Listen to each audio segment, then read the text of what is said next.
Welcome to the first meeting of the Mystic Krewe in 2026. How's it going, Abram? It's going good. Feeling all kinds of mystical. Fantastic. Well, I'm gonna share my screen and we'll do the usual. Who here has directly touched or experienced love, God, truth, or all of the above? All two of us. All right. Who has been fueled by your experience and desires to bring and share it with the world? All right. And you've already proven this, but it's fun to ask anyway. Who is humble enough to be an inquiry rather than arrogant in dogma, to grow and progress towards deeper understanding and awareness of what all the above means so that we can bring and expand more of it into the world. Yep. All right. Welcome again to the Mystic Krewe. This has deeper meanings for you now that you've been experiencing things. Our manifesto, upgraded and revised, thanks to the man in the little box. That'd be you. We integrate faith and reason, mysticism and science, philosophy and spirituality in service to not some abstract, esoteric, academic goal, but rather discerning, discovering, blooming, and blossoming in our hearts, souls, and minds from direct, nourishing, visceral, palpable, personal experience of God, truth, and love. Yeah, that's pretty clear. We compassionately listen, receive, and invite any and all expressions, perspectives, and experiences that are producing epic AF fruits spiritually, financially, existentially, relationally, and emotionally to this table. So that's all models, that's all modalities, that's all religions that have survived for a long enough time without killing too many people. That's one of my criterion is I'm just kidding. If a religion has killed people, it doesn't necessarily discount it. It just makes it worthy of deeper question. You have something on that? Well, it's like most religion. I feel like that's our criteria of being a world religion is to be around thousands. How long have you been around? Have you been around long enough to have fanatical people that take it to an extreme to actually kill people in the name of your religion? Oh yeah, I think you said something similar about landmarks some time ago. You were like, if you're not, getting called a cult, are you really really Yeah. like, yeah, it's fun. All right. So yeah, even if the fruit contains some sour grapes, we're still looking for the basic structures that produce good fruit. And while I may see a six and you may see a nine, we're open to the possibility of the objective truth with a capital T. The nine was actually authored as a nine, perhaps, whether in your authorial intent for that new song you're producing or in the spiritual text. The Bible, it's difficult to know what it was actually authored as. It's difficult to know what the originals were. It was not a it was not a scientific document. I think we know that. It was not a scientific document. They don't use the distinctions that we do when we speak in the modern world. There's a lot. But and you know what? I actually changed this. There's something somewhere that I changed. You know what? We're not going to be able to find it that way. That's fine. Um, okay. So, since love lovingly confronts dysfunction, we open ourselves to the possibility of growth and upgrade into truth beyond our preconceptions, presumptions, and preferences, and into our highest choice, alignment, and service to the world. And I now know what we're going to do today. Oh, gosh. We are here to forge and be forged in the fire of becoming who we are through fearless and relentless inquiry, experiment, and activation of alignment towards God, truth, and love. On three, two, one. We are the We are the crew. Mystic Crew. You Very need to make cool. that a melody or a jingle so we can do it in rhythm. Oh man, we could do better than that. Here you go. Um, this I'm going to teach you something in case you haven't learned it yet. Yes. Give me a Suno prompt or a great song like what's a good song? The Beatles. What's a good Beatles song? Uh, Give me like an emotional direction. There's too Happy. many. Just pick one. Happy. Uh, okay. Um, I've just seen a face. It's funny. It's all mushed together. Hmm, I think I got it. What? Here comes Yeah, the. that's a good one. That's a good one. All right, let's see what it gives us. Meanwhile, I'll open my music maker. We are the music makers. We are the dreamers of dreams. White, warm, uplifting acoustic folk pop with a gentle, optimistic groove. Bright, finger-picked acoustic guitar, light hand percussion, soft bass. Oops. Subtle strings and airy melodies, harmonies. Tempo medium slow. Feels like morning sunlight after a long night. They got that. They got that right. That is what Here Comes the Sun feels like. Does. Hopeful but reassuring 1970s inspired organic production, intimate and human, spiritual but grounded, joyful without being naive. Yeah, see? It's right there in the song already. Male lead vocal, that'd be me with sincerity and warmth. Yep, communal backing vocals in the chorus. That'd be you in the audience listening. Feels like unity, awakening, and renewal. Yep, should be calm, smiling, and gently confident, not preachy. Verses feel reflective and intimate. Chorus opens in collective joy, like a circle of friends singing together outside. Let the words breathe. Rising curiosity, anthemic. Integration and inquiry. Yeah. Bigger harmonies. Truth, confrontation, becoming. Full radiant celebratory. All right. We listen deep. We welcome all. It's making a thing. It's making a thing. No, none is better than perfect. Let's see. That's Lyrics, hilarious. lyrics and Suno prompt. I've made so much song in the past like month or so. If you're not using Suno, well, you might be a professional musician.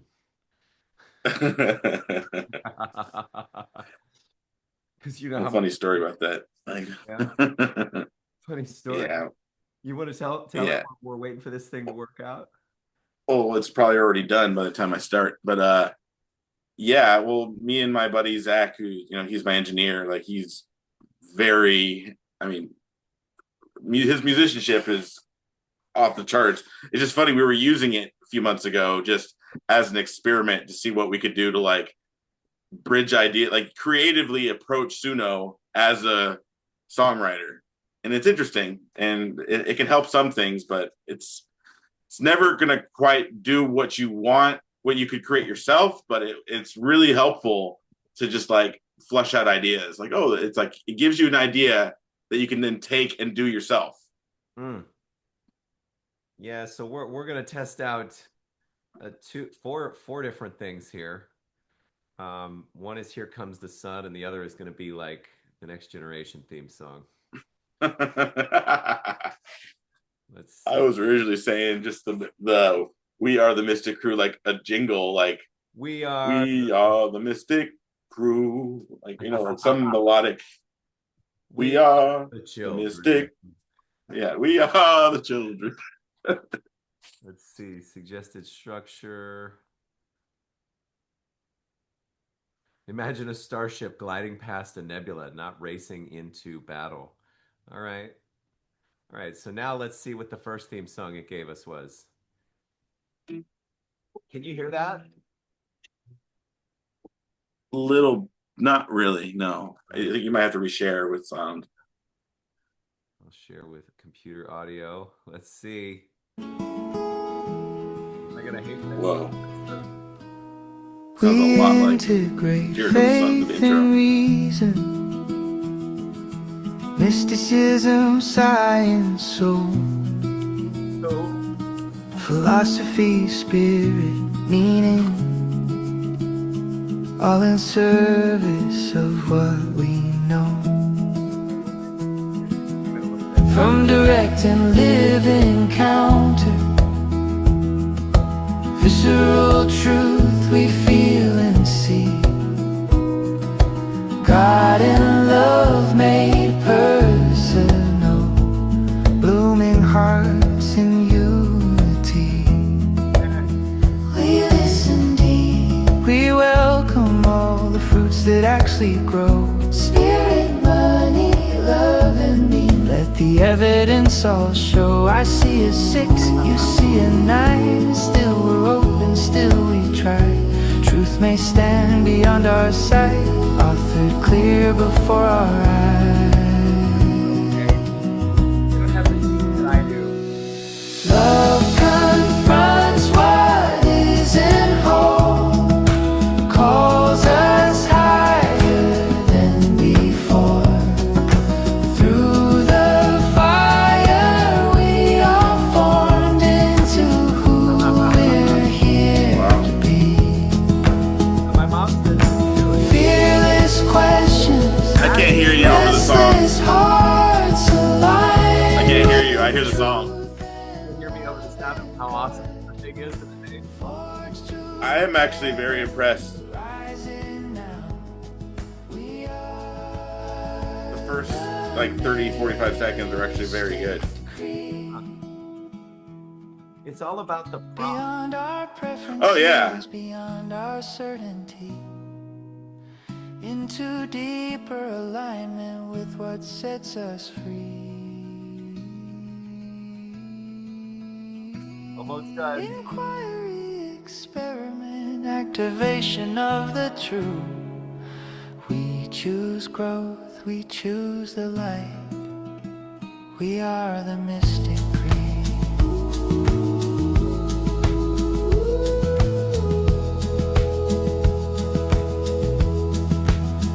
We are the Mystic Krewe. I can't say the word crew. It's spelled differently.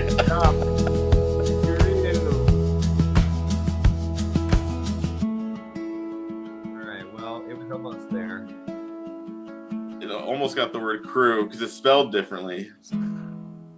So that was actually pretty damn good. Like the beginning of it was like, that's actually a great production, how it all built.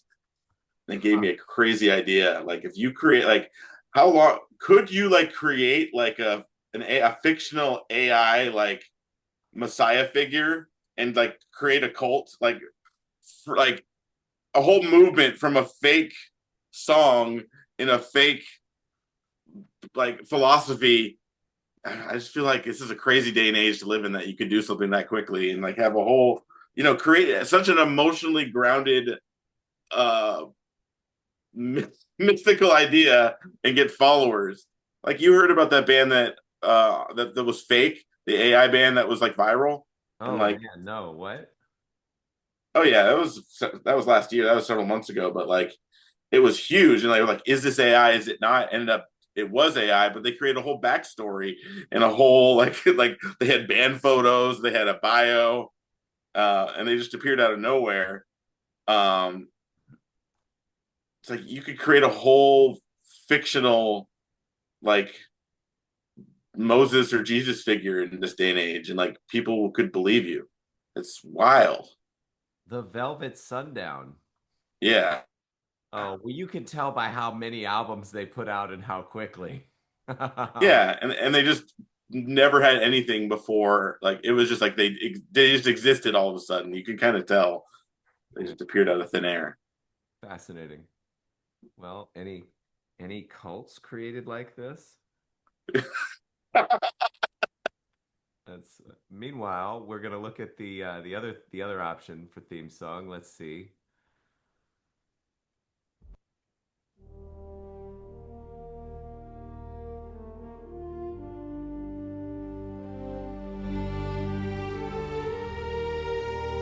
Want to see Lord of the Rings today, so this kind of feels like that. It's like a very orchestral. We integrate faith and reason, mysticism, science, soul. Did you hear that? Mysticism? Mysticism. Mysticism. Philosophy, spirit, meaning, all in service of what we know. From direct and living encounter, visceral truth we feel and see. God and love made personal. Yeah, that's how I feel. In unity. I like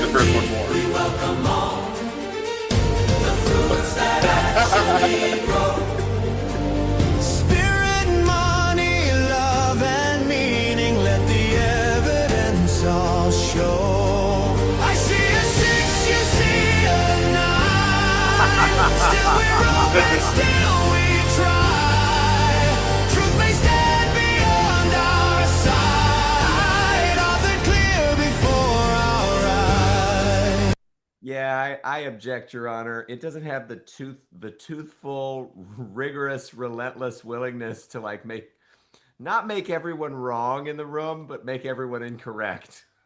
Yeah, It's this. yeah, it didn't do it. I mean, the first one actually caught my attention in a very surprising way. That one was like, yeah, I know you can do this, Suno. That's not your best work. All and then it says all in service of what we know. I'm like, that's not quite there. Like, it's not about just knowing, it's about growing and showing from being and then doing from there. But okay. There's there's no fully viral AI cult yet. The closest we've got is a legally registered religion devoted to the creation and worship of a future super intelligent AI called Way of the Future. Yeah. That's interesting, but it's fascinating because the future's, it's always present. It's never actually here. Yeah. The Never way of the there. future. Well, let's see. I'm getting that this meeting is meant to happen. I got an idea for how we can engage. And it Yeah. won't be an hour, but we'll honor the spirit and intent of this community. Um, so let us pray. Still find that strange, but all right. Infinite intelligence, God, love, truth, guide us into deeper wisdom, alignment, knowledge, and embodiment of you, that our lives may be better, easier, more fun, more full, more fulfilling, and more of better service to others. One day is today. Let us live from that awareness and from that inspiration and that urgency and from that devotion to birthing our gifts into the world with love, with ease and grace. Thank you for Abram. Thank you for this community. Thank you for this meeting. Thank you for life.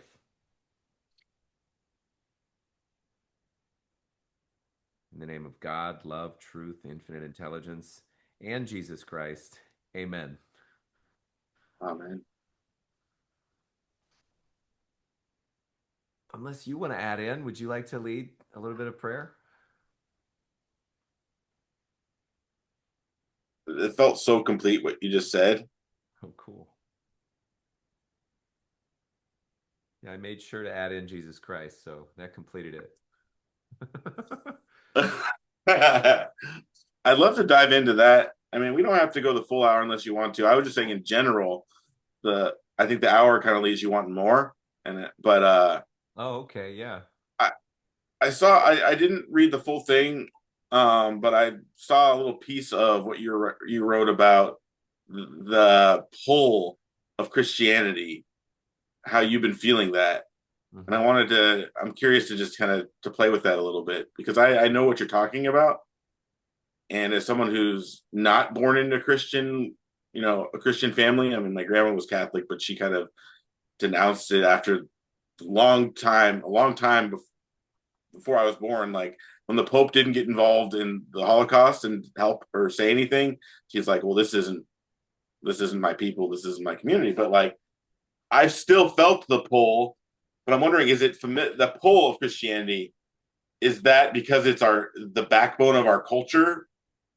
Is it family? Is it generational? Is it because your mom is Christian? Is it, Yeah. what does that come from? Yeah, so Jesse um, said that religion is probably genetic, and that for someone like me to use philosophy to fight in order to not be a member of Christianity is just insane. And then eventually I'm going to surrender back, or I'll stop trying. And I don't know. I mean, part of what I argued. So you mind if I bring that article up? No, I love that. we'll contribute that to whoever views this recording. Um, let's see. It was how many days ago? 3 or 4 days, I think. Oh, yeah, of course, I used the robot to help me to massage the text into effectiveness and also to, there we go, to make this image, which was not the best image, but kind of gets it. Some guy confronting people falling into line behind some kind of divine idea, and then him looking out at the grand mystery and saying, I'm really not sure. It looks like it might be bigger than that, guys. Um, so, why have I worked so hard to re indoctrinate myself into Christianity, even though I really don't desire to be Christian? And it is a process of indoctrination, working to shove my mind into that same straitjacket that I gleefully shed as an adolescent, finally free to embrace the world in all its complexity, subtlety, and specificity, in the absence of the fascistic domination of dogma. I love that pot shot. Belonging, consistent, reliable belonging. Now, the argument that I implied in the comments is supremely dangerous if we're deferring to coping through Christ and taking a knee if we're actually strong. In that frame, we're reinforcing the perception of weakness for ourselves and betraying our capacity and potential. For what? For an image, an egregore, a spiritual being? I think we might be stronger than our weakest moments of fear and struggle, though. So, in those moments of fear and struggle, it sure does feel nice to have a community in which I belong. Specifically, it's like Andres's community. Before that, it was John's. And then, why am I reinforcing the perception of my weakness and betraying my capacity and potential? Is it an image of Christ? I'm not certain that these people who are these 8-figure coaches or whatever, aren't just great manifestors. Like your wish is your command.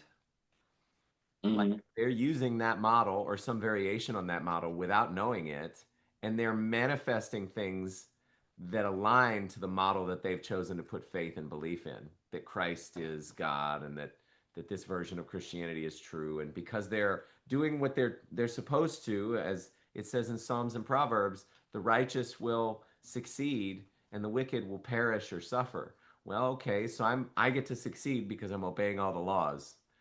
Well, there are in fact billionaires who are like Hindu and other things who I think might say similar things. Yeah, there are exceptions to that. Yeah. So that's one idea, is it's just an image. Another one is it's an egregore. An egregore is a being that takes on being because we feed it, either in the collective unconscious or a real being. You look at the golem in Judaism, in magic, and it's this idea that there's just an image, and you put your life force into it, and it breathes life into the thing. And so Andres even has talked about egregores publicly. So Christ might just be an egregore that took legs on because we've been feeding it for 2,000 years. And then a spiritual being, even if Christ is real, which suggests that he is, history and evidence, what kind of spiritual being is he? Does he really want us to bend a knee and worship him, or does he want us to these things shall you do, in greater things than these, like follow in his footsteps and get close to God in that same way? And then I end with like, we might be stronger than our weakest moments of fear and struggle. My friend Peta Gay, she said recently, she was like, oh, you're gonna have to get rid of humanism. I'm like, but all of Landmark and all of Star Trek, Mm. it's all about humans are good, basically. We can make things work. We can fix our problems if we just try to work on them together and be kind and compassionate. So for us to bend the knee to a God might be to reinforce the perception of our own weakness from fear and Mm. struggle. And I'm not saying that's not helpful as a coping mechanism, but to build a whole life philosophy on it, I don't know, y'all. Anyway, what do you think about this so far? What are you hearing? It's a lot to unpack Hmm. because the concept, the image, the egregore, it's like you said something, you said, is this what Christ wants? And the thought that come to me is like, is Christ capable of wanting right now, or is it what he wanted? Like, is it a moving target? And it's like, for me, it's almost besides the point. Like, for in the time of Christ, and this kind of is like he was fulfilling the Jewish, you know, Torah. Like he was fulfilling the Jewish faith, Yep. and he was basically transforming a religion that had lost itself to, you know, fanaticism and what's the word, like extremism, like. Oh And it's yeah, like, Humanism. and through the ages and millennia, every religion is somewhere on the spectrum, and I love that. That's why I think it was in the Richard Rohr book that I sent you. He kind of talks about is like, you just kind of you follow religion, and it's like it's like, this has happened before, it'll happen again. Like, every religion has cycles of somewhere in the spectrum of being healthy and toxic, and Christianity in the modern era kind of needs, in my opinion, what Jesus was giving Judaism 2,000 years ago. Oh yeah. Yeah, I see people like John and Andres as seeking to, and to some extent successfully delivering, that revitalization, Mm-hmm.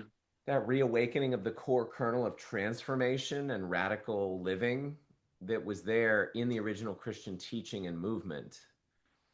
Whereas the dead letter killeth is the way that we would frame most, or a lot of, the mainstream sort of Christian denominations or churches, where it's like a spirit of religion, as Andres might call it. Like, we're trying to get somewhere and we need to do something specific, and we're very obsessive, and like it's this set of rules passed on and a set of things that you have to practice and beliefs. And I mean, there might still be those, but it might be less and different than what are currently being promoted or promulgated, Right. pushed. Yeah. I think the vantage point is is very personal, but it's also, I mean, it's generational, and it's also, it's very biased, because depending on who you ask, you know, and in what era you asked it, like, Christianity is merely Judaism, 2.0.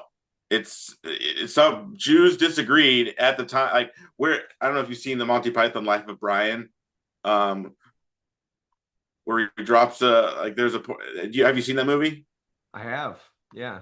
Life of Brian? Yeah, there's one part where he, like, this Messiah Jesus figure, Brian, drops his shoe, and like he it wasn't intentional, and like all these followers like, it's a sign, this means something, we have to follow him, we must do, like, so like it created a whole bridge and a divide and a crossroads to this religion, that there's so much meaning in this one seemingly meaningless act. And it's fascinating to me for anyone to take any certainty on anything in this world, in this, like, it's really what brings fruits to the individual, to you, and to have, it's, is there one way to get there? It's like, you could have everything right, like this world is so full of contradiction and absurdity and beauty and wonder and uh I mean, good. I don't want to say good and evil, but that's kind of the easiest terms to use. Is it has all these things, and sometimes the good are rewarded, or sometimes they're murdered on the street. Sometimes the bad are punished, and sometimes they live to live 90 something years old, and and it's like, does that justice, spiritual justice, come in the next life? Does it come after they die? But it's like, we don't know. But I feel like the fruits are an individual thing of our experience of what, it's like, whether Jesus is a concept, an egregore, whether he is the lived testament or the fulfillment of the Jewish predictions of the prophets, like, is almost besides the point to my or your, his or hers connection to their own spiritual thriving. It's like the concepts, and for some reason this quote feels very relevant. I don't know if you read this before, and I don't know if I even fully agree or disagree with it, but it felt relevant to share when you were sharing earlier. Oh man, now I wish we had 2 hours. This thing could just be you and me, but we'll fill it with our love as we have as much time as we do. For the scientist who has lived his faith in the power of reason, the story ends like a bad dream. He has scaled the mountains of ignorance. He is about to conquer the highest peak, and as he pulls himself over the final rock, he is greeted by a band of theologians who have been sitting there for centuries. What does that mean? The whole point, how I read that, and when I first heard it, it was interesting. Is like because that's kind of my. I started not as a young boy who went to church. I started in a very secular world.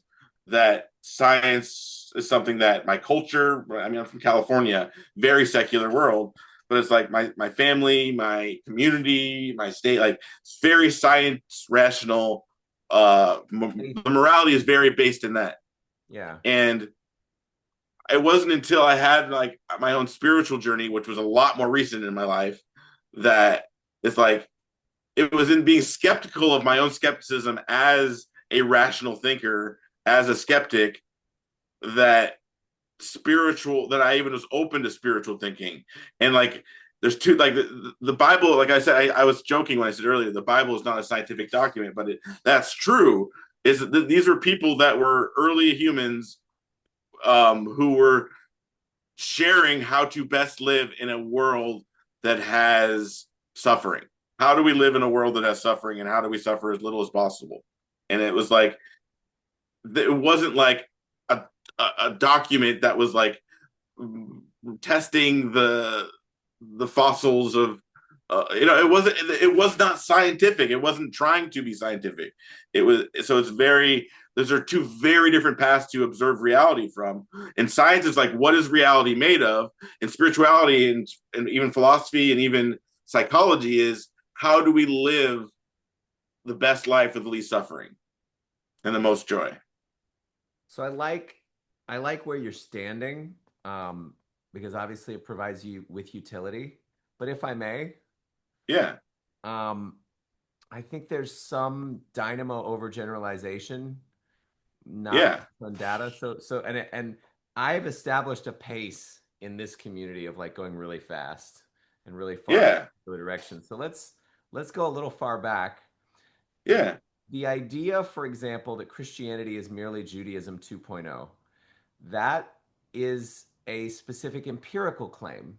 It's not just a philosophical claim. So, for example, Christianity makes a metaphysical claim that Judaism explicitly rejects.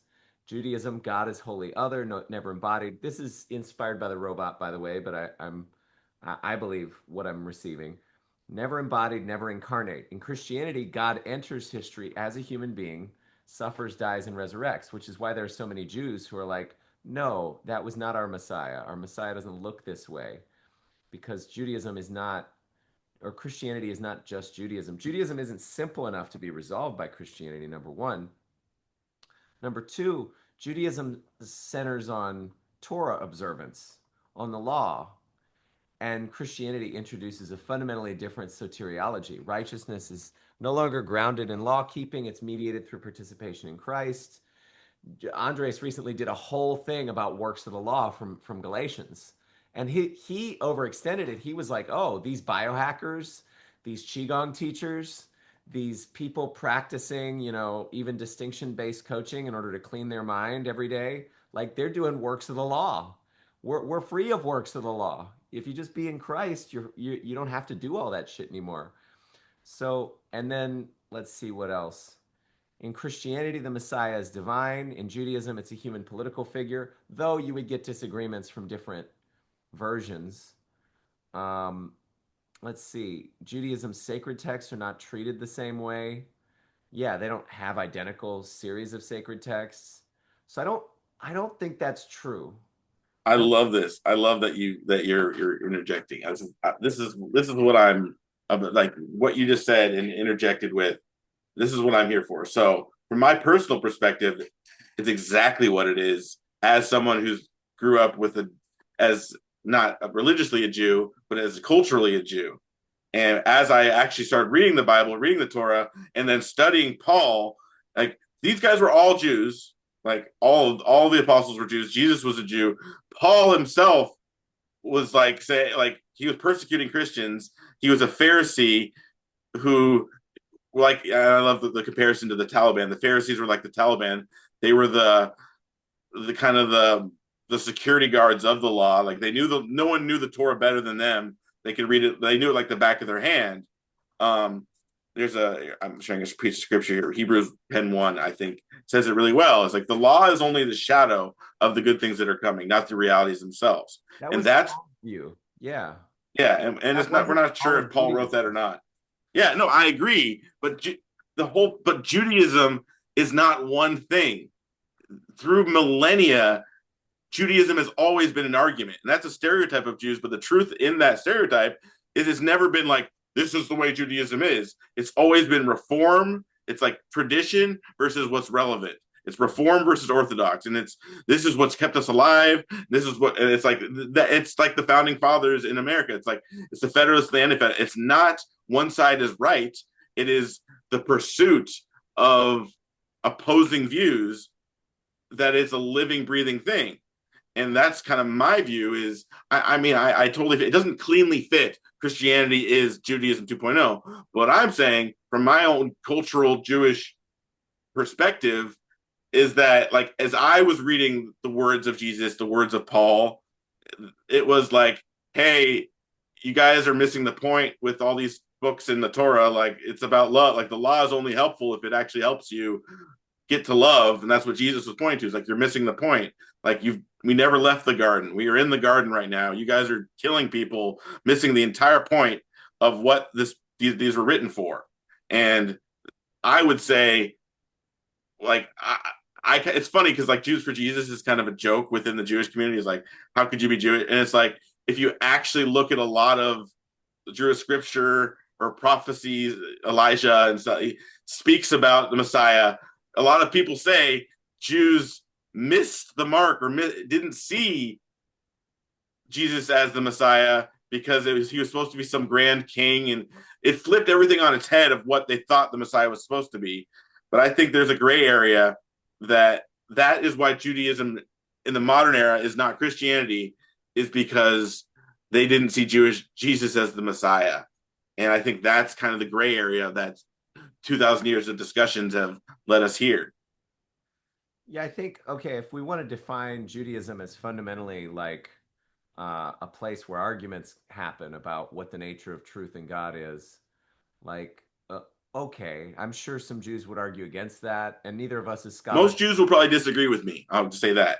Yeah, and neither of us is a scholar of religion, so there's like Right, scholars right. of religion spend decades making up definitions to try to give meaning to or circumscribe the nature of specific historical movements or religions. So we could retreat into metaphysical skepticism around it, or I can say I am a Jew and the philosophical benefit I get out of practicing minimum viable necessary Judaism. I'm wearing a yarmulke now. I'm calling it a yarmulke, so it must be one.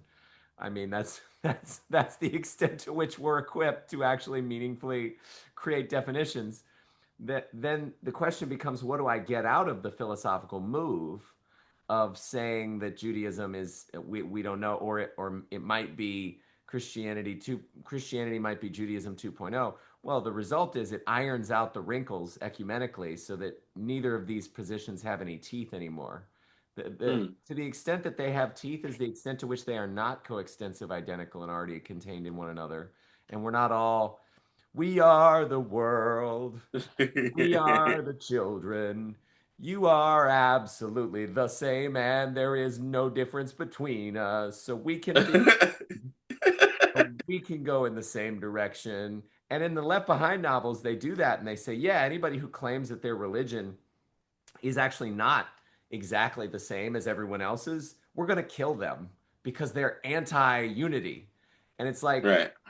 no, actually, the preservation of individual human identity comes from the full deep grokking of difference first before trying to smash them all together. So, I mean, like, it's tricky. It's not Hmm. racism. What would be the word? to assume I know what someone believes and what it is, like the extent to which it's identical with something else, it's like indistinguishing.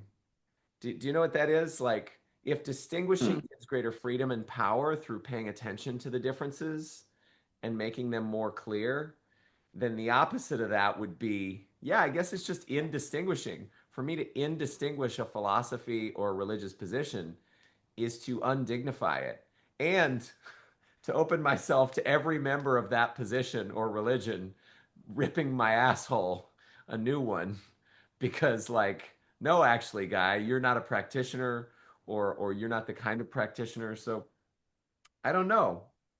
I don't know where to go with that, but I do see time. I want to hear your response, and then I also want to finish the article. What are you hearing? Oh, there's a lot, and it's Yeah. the thing is like I don't claim to know other than my own. All I have is my own vantage point of my own experience, culturally, individually. And see, I didn't even consider reading the Bible until I was skeptical and curious enough. Just like what a lot of people have a lot of strong opinions about this Jesus guy, Yeah. and you know, I don't. There's no agreement of this is what Judaism is or isn't. Oh, sorry. Yeah, there is like, I mean, there are like, it's funny because much of the world, including Jews, wouldn't see me as a Jew because my mother wasn't Jewish. And there's like cultural norms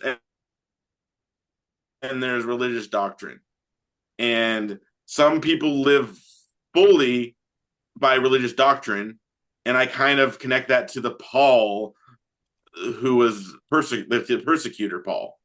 It is like the law above everything is what defines truth and you know power and spiritual righteousness is defined in the laws as these prophets wrote them, and it tries to put life in a black and white just bow, and I think everything in like there's very few things in life that are actually black and white in my experience, in my observation. Like I think the the only thing that I can see that's actually black and white is that are you living your true self or are you not? Everything else feels like a gray area, like everything.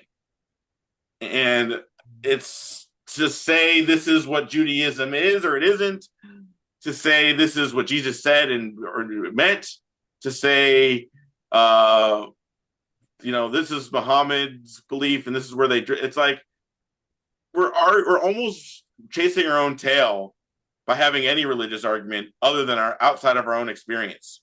And for me, it's like again, it's like all I have is my observation when I started reading the Torah and the Bible. Like truly, what stuck to me and what captivated me was where my name was in the Bible, where God, the little translation in Genesis before Abraham was Abram, his name was Abram, and he has a moment where the Hebrew translation is Lech Laha, Abram, Lech Laha, which literally means like translates to like go to yourself, go to your authentic self. Be like I read that in a spiritually curious and open space. Again, very much a secular. I was like agnostic, atheist, agnostic up to that point. I was the first time I was open to reading it. It was almost like it was written for me. And like, there's plenty of people named Abram, and there's plenty of people not named Abram. But it was funny to me and all-encompassing, powerful for me to read those words. Lech laha, go to yourself, like be yourself. That touched me, and was that written directly for me? Did the writer of those words write it for me? Yes, no, or maybe yes and no. But like, you see my point? It's like we all take the words to have meaning where they are meaningful. Yeah. And then it gives us something when we do take it to be meaningful, regardless of what context or historical stuff underlies it. Right. And that gives my minimum viable product criterion for religious semiosis or meaning making or Mm. philosophical semiosis, which is like, does your interpretation or belief about this thing or your experience of this thing prevent you from blowing your brains out? That's like the minimum Right. viable. Right. Above that, does it help you to live better? And Yeah. and then we come in with the Mystic Krewe, like, does it help you live optimally? Which is like the highest level, hence the questions, hence why there can be arguments up here about, and then even if the argument is what interpretation or belief or distinction set or religion or meaning making procedure will help me to live optimally, well, then it comes back down to the truth, because I we're able to do things like make water bottles and computers and cell phones and sell coaching packages because of our models and awarenesses and science being in touch with the truth.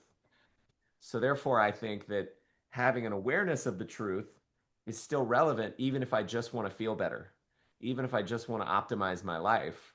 At which point it sneaks in the back door the question of Hmm. what is the truth and how do we know, even when we're trying to just say, well, this made me inspired because someday I may turn my name to Abraham. Like, Yeah. which I'm waiting for. I'm waiting for. I'll be there. Yeah. Hey man, you let me Yeah. Yeah. know. Yeah. Lech Leha, Louis. Lech Leha. Uh, I love that. And I think the key relative subjective word that Is sits in that optimal. gray area is better. It's like, Yep. what is better? In because Yes. again, it's like there's so Well, many that frames of that because smuggles. what's better to a sick body is to have a fever and to go to get more uncomfortable. Sure was last week. It was awesome. I loved Oh it. yeah. Yeah. But like so like the mind and the body have what's better aren't always the same thing. Is like better could mean you die and everyone else lives. Better could mean you take a bullet, or better could mean you Oh, lose all your money. You know, yeah. like Yeah. So David Hume famously wrote, "'Tis not contrary to reason to prefer the destruction of the whole world to the scratching of my little finger," in his treatise on yeah. human nature. So it's relative, right? Like I don't want to Mhm. itch, so I'll just kill all of humanity. Yeah, exactly. Exactly. It does smuggle, you're right, the questions of ethics and politics in the back door of metaphysics. So, as a trained philosopher, I see these different areas and I'm like, oh, you're working over there. You're asking, is God, how many angels can dance on the head of a pin? Like, okay, well, we're asking that for the purposes of thriving. But even if we're asking that for the purposes of thriving, we still have to figure out what is good. How do we know what is good? And then you look at politics. It's obvious Yeah. that humans don't know fully or clearly what is good, but it's obvious that we must know, or else we're going to fuck each other up. And you could look at politics right now, everything from ICE to, wars being fought globally, and you could just say, well, part of it is the lack of awareness or the lack of fully defined and grounded choice about a frame or a distinction of what the good is that we can then promote to the world, which is why we start this conversation with, well, are you willing to humbly be an inquiry around what that is Right. so as to get to a better answer that we can equip the world with and from?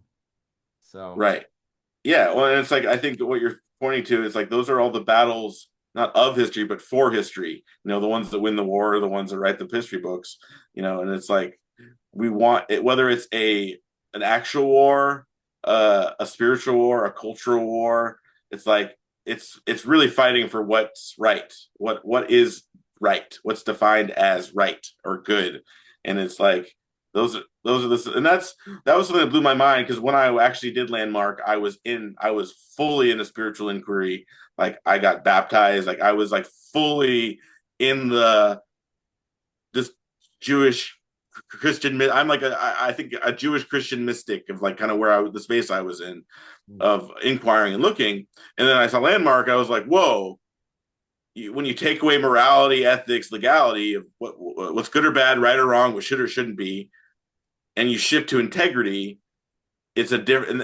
It makes a lot more sense to me. Like, and then I saw like the word, like when I did the advanced course, it's like the words are what it was like. What is the Heidegger quote? Like how words are the house is the house language is the house of being. It's yeah. like for me that's like when God spoke, like all those spiritual words and what John said and what Genesis said is it all made more sense. Is like language brings integrity or form to things that are meaningless. And then God's like I shared with you my Genesis kind of note letter that I wrote to my friend is like it's this context of that God said it was good, and what does God mean by good? And like that for me, that integrity was the missing element. It was the missing link because it's like it's not good morally. It's good. It's in working order and how it was tended to be used.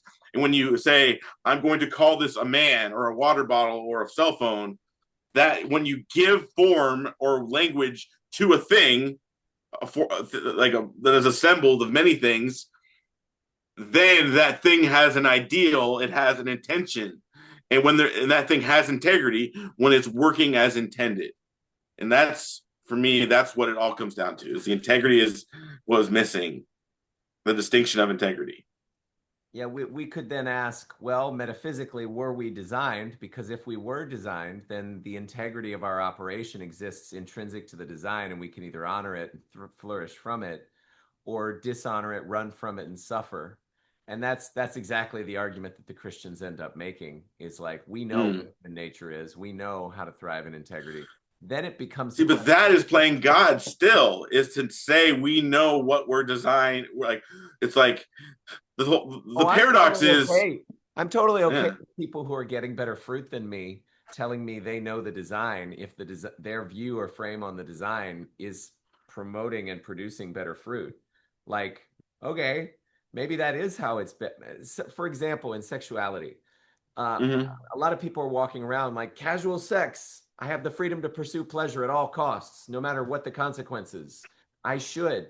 And then they get STDs, they have unwanted pregnancy, they have difficulty being in or maintaining healthy relationships. And then you have the Christians walking in and saying, well, what you think is sexual fulfillment and freedom is actually suffering because most people's sexual desires are actually the result of unmet spiritual and emotional needs.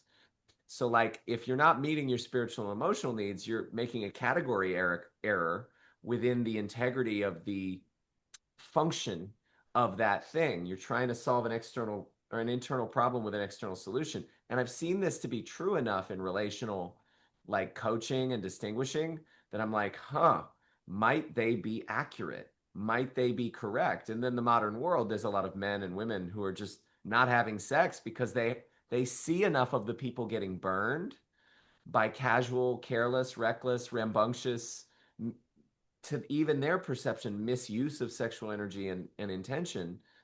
And then it becomes much more palatable to have a Christian walk up and say, hey, I've been together with my wife for 20 years and I'm actually happy with her and we're having great sex, or sex 16 times a day in Andre's case with his wife, like per weekend, and then say, wait a second, maybe my model is wrong.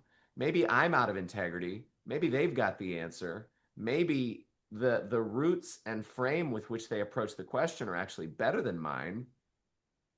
And that's the inquiry that I've been in. It looks like we're not going to finish the article today, but that's a good bookmark / cliffhanger.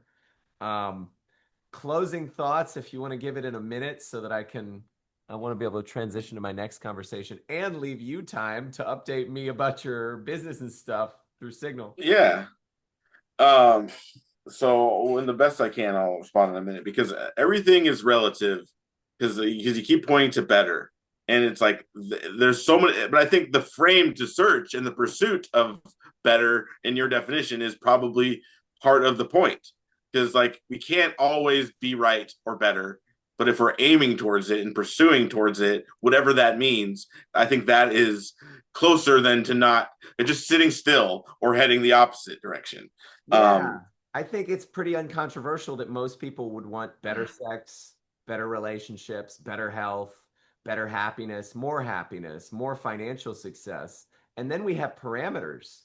Then we can start asking models and frames like, which one tends to produce more of all of these clusters of things that most people are going to commonly aim at, unless they want to be broke, unhappy, unfucked, divorced, and suicidal. Like, at which point we could still help them.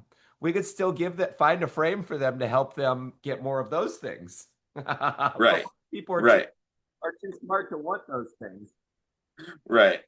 There's just so many exceptions, and I guess I keep looking to the gray area of like, like I there's so much. It's so hard to make an absolute of all of those Only a things. Sith deals in absolutes. Yeah. I mean, look at the benefits of that frame. Look at the benefits of his ethical relativism. Oh, Hmm. he killed Yeah. children. Um, Yeah. but I'm not saying that that's all ethical relativism, right? I'm saying like the question then becomes, what does your ego get out of there not needing to be, or it being impossible to find an absolute truth, or playing on, like living on the fence and living on the in the exceptions. And my coach today, the former seminar leader from Landmark, asked me, he was like, I've witnessed you for 10 years sitting on the fence about having your life be purely only and not just majorly a contribution to others. And in a similar way, you've been on the fence about Christianity.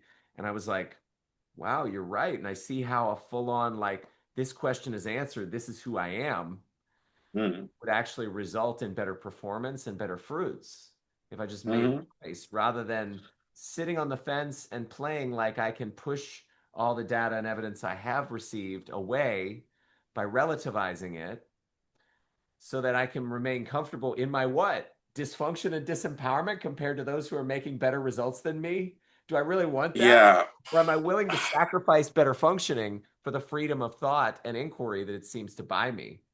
This is perfect, and it comes full circle, and this is maybe something to talk more in depth after this at some point, or just in general. But like for Yeah. me, this connects to one, fear of missing out, but two, like the other side of fear of missing out Oh yeah. that it was pointed to me Good the other day call. by my partner, is that this is something that I'm actually seeing for myself, deeply seated, because it's like it's not as much indecision as it is I struggle making a choice many of the times because I grieve the missing possibility that I won't have.